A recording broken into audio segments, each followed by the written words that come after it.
India, along with the rest of the world, is reeling under the COVID-19 pandemic. To add to the nation's worries came a brutal clash with a treacherous China at Galwan Valley, which forced the Prime Minister to make his way towards Eastern Ladakh. This move sparked the rise of an enemy fiercer than the virus and the neighbour, the orchestrated spread of fake news.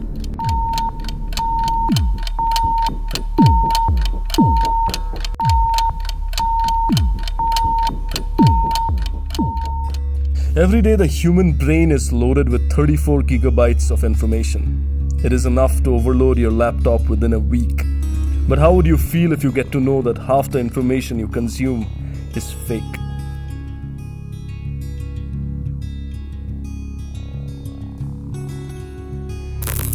Think about it.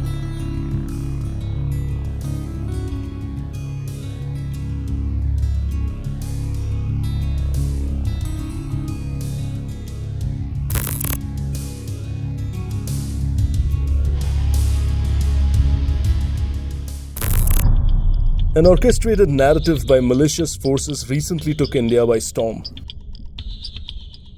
A synchronized spread of misinformation involving politicians, journalists, researchers, celebrities, and their ecosystem of individuals took place at a time when India was facing its fiercest enemies. Fake news is nothing new. Fake news is as old as news itself.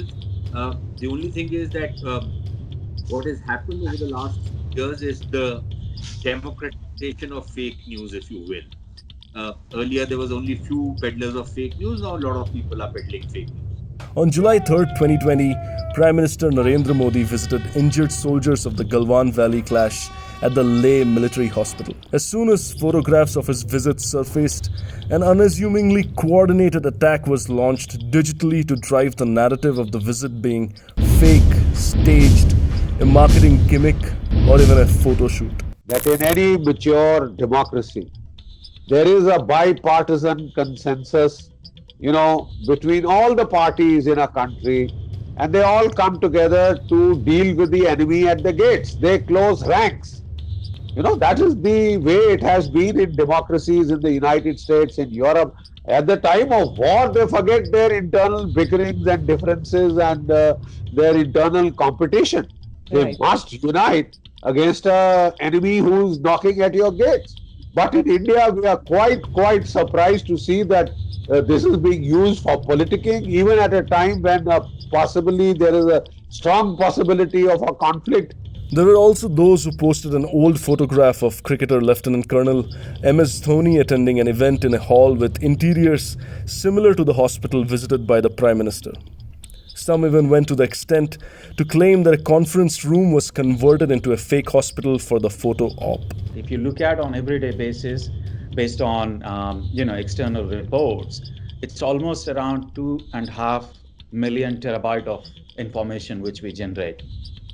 Okay, out of which, based on our studies and public references, the whole fake news, misinformation, masqueraded information, deliberate lies is almost between 3 to 12% of that. It's a huge number. We are dealing with between 75,000 to 300,000 terabyte of information. So how do these malicious forces manage to orchestrate a false narrative time and again? Their modus operandi to spread fake news involves seed fake news into target audiences in a coordinated manner, insert misinformation into social media discussions and leverage existing followers, hide attribution and deliberate engagement of fake news, deliberately amplify spread by targeting people like you and me through bots and trolls, engage in orchestrated attacks on opponents. Finally, inject the fake news narrative into mainstream media across the country.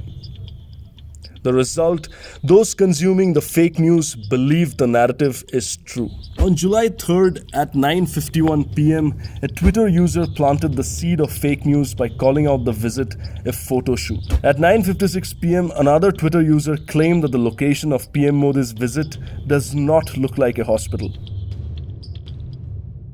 Soon this claim was lapped up by politicians, journalists, researchers, celebrities and their ecosystem, whether intentionally or unintentionally, to prove PM Modi's visit was staged and that the patients were actors, not injured soldiers.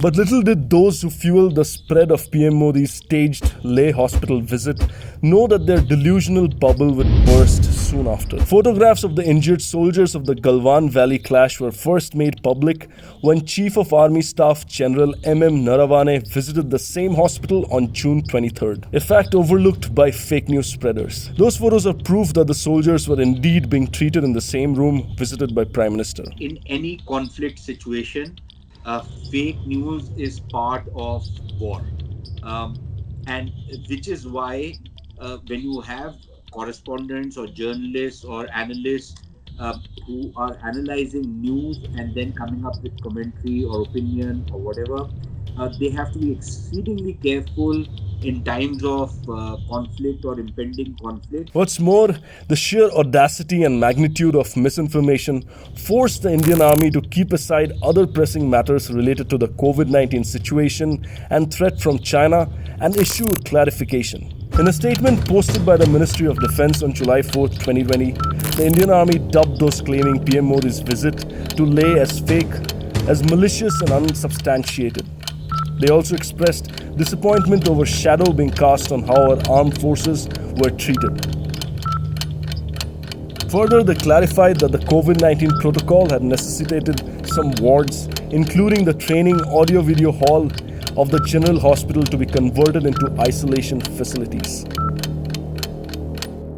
This is something that the people should have, applauded, because the Prime Minister of the country taking a risk, going to the border area, and he is addressing the troops in an open space, and this was being telecast live.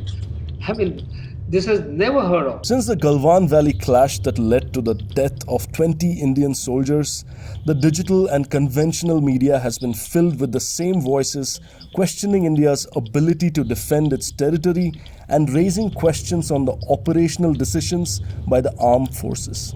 India has a distinct edge in air power. India has a distinct edge in mountain warfare, in combat experience, and in the number of formations deployed forward.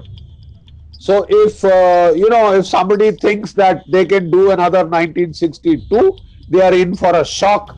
Can India truly trust those who ride on their own popularity to deliberately inject a false narrative? I think we have to understand our society, right? We are very emotional, and we have got an attitude of getting involved immediately in any topic, right? Which is really, quite an important actually angle to look at the fake news economy, the way it operates. The reality is, fake news, if you look at it, it is either created to benefit for somebody, or for financial gain, or for reputational damage. With these deep-seated pockets spreading misinformation time and again, it's unfortunate that in India, the line between fake and truth is only getting blurred. India, beware.